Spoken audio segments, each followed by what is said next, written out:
אם נראה אתכם בחוץ, זו מלחמה. בכל מצב שיהיה, זו מלחמה. לקחתם לנו חבר, אז זו מלחמה. בכל מקום שלא תהיו, נחזיר מלחמה. אם נראה אתכם בחוץ, זו מלחמה. בכל מצב שיהיה, זו מלחמה. לקחתם לנו חבר, אז זו מלחמה. בכל מקום שלא תהיו, נחזיר מלחמה. אז איפה יעקב, איפה הנשמה? איפה זה שאמר שלא נחזיר מלחמה? ואיפה הבן זונה ששיחק אותה מתעצבן?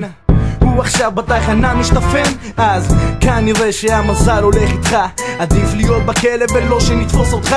זה לא משנה, עדיין יש לך חברים. 1-0 לכם, עכשיו אנחנו משווים. לקחת לנו שחקן, ניקח לך קבוצה. לקחת לנו אח, ניקח לך משפחה. לקחת לנו חבר, להורים לקחת בן. לידידה שלי לקחת אח, איך לא נתחשבן?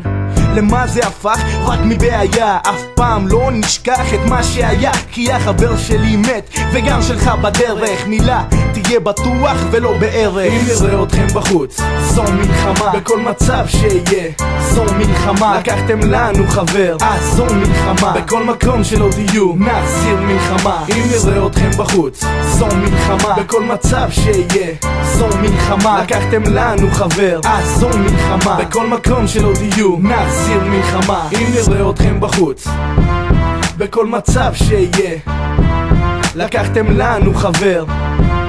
בכל מקום שלא תהיו, נחזיר מלחמה.